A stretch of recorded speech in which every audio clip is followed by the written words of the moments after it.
Sir Bharat सरकार की उपलब्धियों के बारे में क्या कहना चाहेंगे सर? भारत सरकार की उपलब्धियां जब से माननीय नरेंद्र मोदी जी प्रधानमंत्री बने हैं, सारी उपलब्धि है भारत सरकार की। मैं आप कितनी उपलब्धियां गिनाऊं आपको? एक तो कोई बड़ा घोटाला नहीं हुआ जी कांग्रेस शासन में। आपने सुने होंगे कितने घोटाले हुए हैं। जी 2G स्पेक्ट्रम, कोयला घोटाला और कई घोटाले हुए बड़े बड़े। पोफोर्स कांड, टट्टू घोटाला, लट्टू घोटाला, कई घोटाले हुए कि नहीं हुए? जी मोदी जी के कार्यकाल में एक ही घोटाला आप बताओ, मैं मान लूँ। अच्छा, जो हिंदुस्तान की साख इन्होंने बढ़ाई है बाहर के देशों में, वो दूसरे आदमी के बढ़ाने के बूते की बात नहीं थी।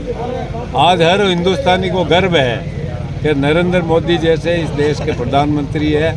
और मैं खुद भी उनकी नीतियों से प्रभावित होकर, मैं 40 साल कांग्रेस में काम किया है मैंने। जी इसलिए मैं इनकी नीतियों से प्रभावित होकर इनके व्यक्तित्व को, इनके देश के प्रति इनकी भावना को देखकर मैं पार्टी छोड़कर बीजेपी में शामिल हुआ। सर, ये निवेदन है कि सर केंद्र में भी मोदी सरकार, बीजेपी सरकार और स्टेट में बीजेपी सरकार है, इसको लेकर सर क्या कॉम्बिनेशन है विकास को लेकर? डबल इंजन की सरकार है। विकास तो देखो आप, एक साल तो चुनाव में निकल गया। जी पार्लियामेंट चुनाव आगे जी और चुनाव होने के बाद में उपचुनाव आगे।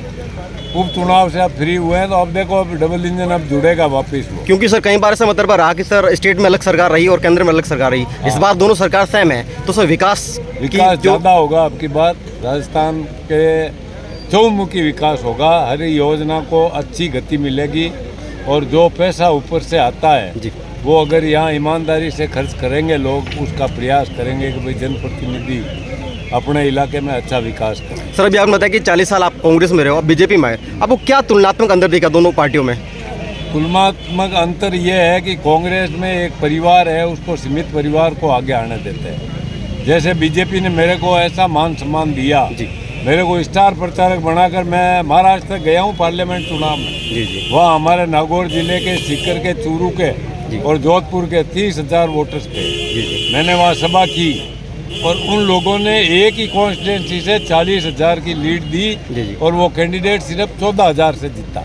बोलो आप, सब कॉन्स्टिट्यूंसी में हारा है और उसमें 40,000 से जीता, और वो जीत मारवाड़ियों की जीत थी। सर ये निवेदन की पिछली बार अभी विधानसभा के चुनाव है, उस चुनाव में सर आपके जो डायलॉग है, आपके भाषण है, काफी सुर्खियों में रहे हैं सर, उसको क्या कहना चाहेंगे? सुर्खियों में क्या भाषण है, डायलॉग तो देखो, मैं क्योंकि आपकी लैंग्वेज काफी स्टार प्रचारक रूप में रही और सर। मैं स्पष्ट बात कहता हूँ, लोगों का मेरे से प्रेम है। जी मैंने कभी कोई गलत बात नहीं कही। गलत कहूँ तो मेरे को हर कोई आदमी टोक सकता है। जी जिस आदमी की जैसी असलियत है वो बताता हूँ। अच्छी जी की मुंडा मत है, बिल्कुल असलियत कहता हूँ और डरता हूँ भगवान से या जनता से। सर क्यों से विधानसभा को लेकर क्या कहना चाहेंगे? काफी दिनों मतलब पहले वो अलग, हम डांगा जीत गए, अब अच्छा विकास करेंगे। जी और देखा नहीं आपको, डोका डांस करते हैं। जी किसान का बेटा है, वो विकास की बात करेगा, विधानसभा में जाएगा, नया आदमी है। अभी सर इंस्टाग्राम पर बोरंदा कस्बे के प्रशांत टाक, आपका जो डायलॉग है उनकी एक्टिंग में आप रोल कर रहे हैं, तो इस युवा के लिए सर क्या संदेश रहेगा? प्रशांत अच्छा कलाकार है जी, और ये जो एक्टिंग करता है उसके लिए मेरे को यहाँ आना पड़ा जी। उसके आज मेरे समाज के मैंने कितने लोगों के दर्शन किए। मेरे समाज के भी खूब लोग यहाँ मिले, सम्मानीय, और प्रशांत भी मिला, यहाँ सब भाई लोग मिले, बड़ा आदर मान सम्मान दिया, मेरा दिल खुश हो गया।